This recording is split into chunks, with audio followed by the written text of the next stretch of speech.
નમસ્કાર, દિવસભરના તાજા સમાચારોમાં તમારું સ્વાગત છે। તમારી સાથે હું છું પિનલગીરી ગોસ્વામી। સમાચારો વિસ્તારથી જાણીએ એ પહેલા મહત્વના સમાચારો ઉપર એક નજર। નમસ્કાર મિત્રો, આજની વિડીયોમાં વાત થશે આ તારીખથી સુરતમાં હેલ્મેટ ફરજિયાત બનશે। ત્યારે આગળ વાત થશે ઘર વિહોણા માલધારીઓને કોંગ્રેસ પ્રદેશ પ્રમુખ મળ્યા હતા। આગળ વાત થશે માંગરોળ નગરપાલિકા માટે કોંગ્રેસ અને આપનું ગઠબંધન સામે આવ્યું છે। ત્યારે આગળ વાત થશે કચ્છમાં સૂર્યકિરણ એરોબેટિકનો દિલ ધડક એર શો યોજાયો હતો। ત્યારે આગળ વાત થશે પોલીસને મહેનતાણું મળે છે છતાં કામ કરતી નથી તેવું હાઈકોર્ટે જણાવ્યું છે। ત્યારે આગળ વાત થશે શરીફ પર હુમલો કરનાર આરોપીની 14 દિવસની ન્યાયિક કસ્ટડી સામે આવી છે। ત્યારે આગળ વાત થશે કુંભ મેળામાં જીવ ગુમાવનારા પરિવારને 25 લાખ રૂપિયાની સહાય આપવામાં આવશે। ત્યારે આગળ વાત થશે સચિન તેંડુલકરને ભારતની કેપ્ટનશીપ મળી છે। ત્યારે વાત થશે કોરોના બાદ ફરી એકવાર ગુજરાત ખતરામાં જોવા મળી રહ્યું છે। આગળ વાત થશે મહિલા પ્રોફેસરે શું વિદ્યાર્થી સાથે લગ્ન કર્યા। ત્યારે આગળ વાત થશે ખેડૂતો માટે આનંદના સમાચાર સામે આવી રહ્યા છે। ત્યારે આગળ વાત થશે એક મહિલાના વાકે ધડાધડ એક્સિડન્ટની લાઈનો લાગી ગઈ હતી। ત્યારે આગળ વાત થશે ફેબ્રુઆરીમાં મોટી ઉથલપાથલના એંધાણ દેખાઈ રહ્યા છે। હવે મિત્રો સમાચારો વિસ્તારથી। ફેબ્રુઆરીના પહેલા અઠવાડિયામાં ગુજરાત પર માવઠાનો ખતરો જોવા મળી શકે તેવી શક્યતા છે। ઉપરાંત આગાહીકારોના મતે 2 અને 3 ફેબ્રુઆરી દરમિયાન માવઠું પણ થઈ શકે છે। 30 અને 31 જાન્યુઆરી આ વેસ્ટર્ન ડિસ્ટર્બન્સ દેશના ઉત્તર પર્વતીય પ્રદેશોમાં આવવાની શક્યતાઓ છે, જેના કારણે દેશના ઉત્તરીય પર્વતીય પ્રદેશોમાં પવન અને તોફાનો થશે અને કમોસમી વરસાદ પડશે। ઉપરાંત કરા પણ પડી શકે છે અને ક્યાંક તો મેઘગર્જના થાય તેવી પણ શક્યતા વર્ણવવામાં આવી છે। મિત્રો, અન્ય મહત્વના સમાચારની વાત કરીએ તો એક મહિલાના વાકે ધડાધડ એક્સિડન્ટો સામે આવ્યા છે।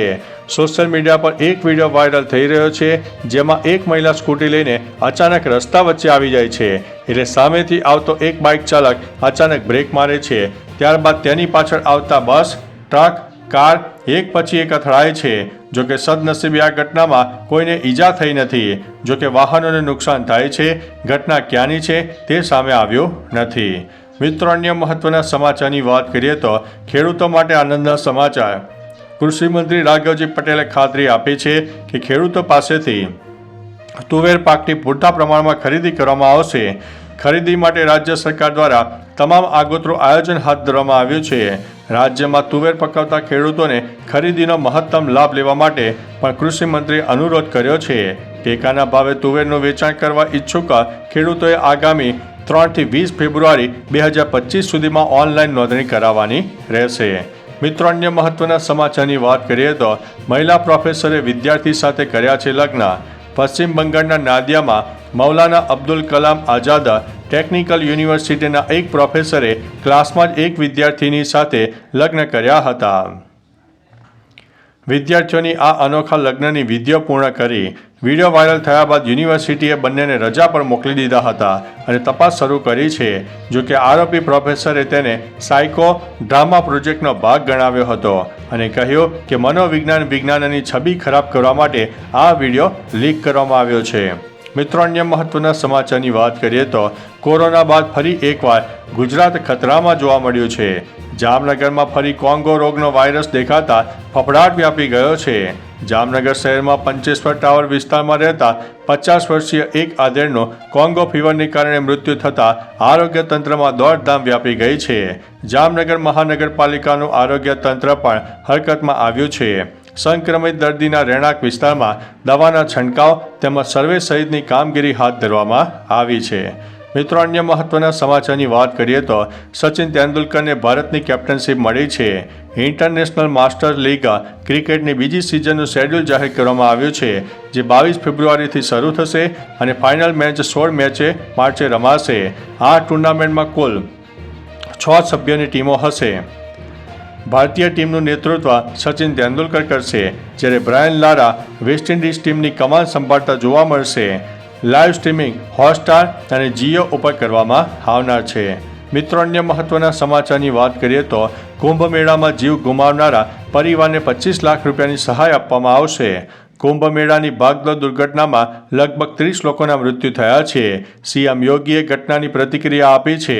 ભાવુક થયેલા સીએમએ કહ્યું છે કે આ ઘટનાથી હું બહુ જ દુઃખી છું. મારી સંવેદનાઓ બધા મૃતકોના પરિવાર સાથે છે.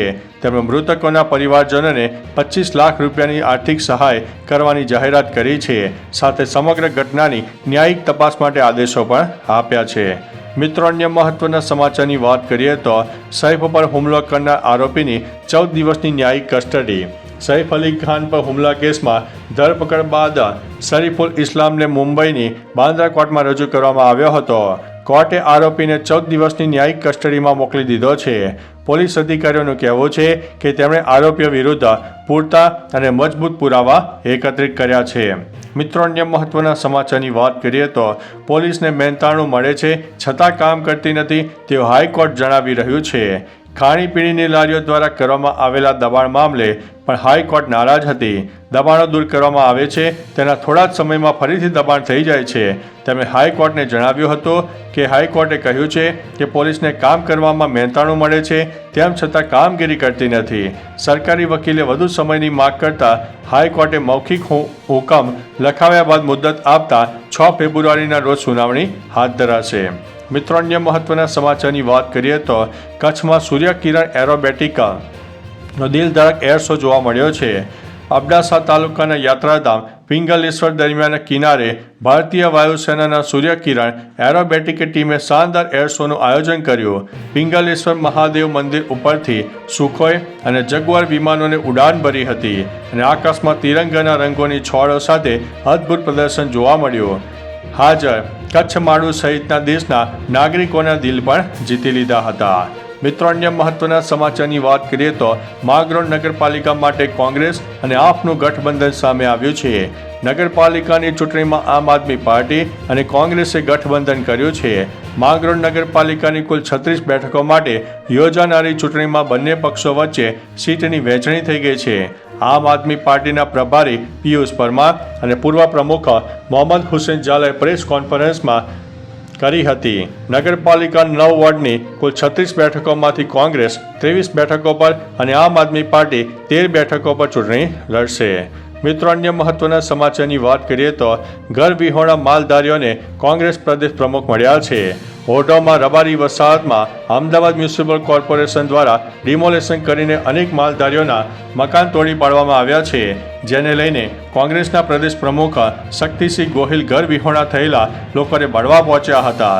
શક્તિસિંહ ગોહિલે તમામ લોકોને રૂબરૂ મળ્યા હતા અને આ અંગે સરકારને રજૂઆત કરવા બાહેધરી પણ આપી છે.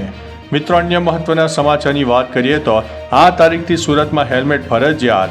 સુરત શહેર પોલીસ હેલ્મેટને લઈને સોશિયલ ડ્રાઈવ શરૂ કરશે. આ ડ્રાઈવ 15 ફેબ્રુઆરી પછી શરૂ કરવામાં આવશે. જે પણ વાહન ચાલક 2 વ્હીલર પર હેલ્મેટ વગર પકડાશે તેની સામે કાયદેસરની કાર્યવાહી હાથ ધરવામાં આવશે. સાથે સાથે સુરત પોલીસ પણ શહેરીજનોને દંડ આપવા માટે તૈયાર છે. કોઈની પણ ભલામણ ચાલશે નહીં, એટલે હેલ્મેટ પહેરીને બહાર નીકળજો. તો ચાલો મિત્રો, ફરીથી દેશ અને દુનિયાના સુપરફાસ્ટ સમાચાર લઈને મળતા રહીશો. ત્યાં સુધી અમને રજા આપશો. નમસ્તે.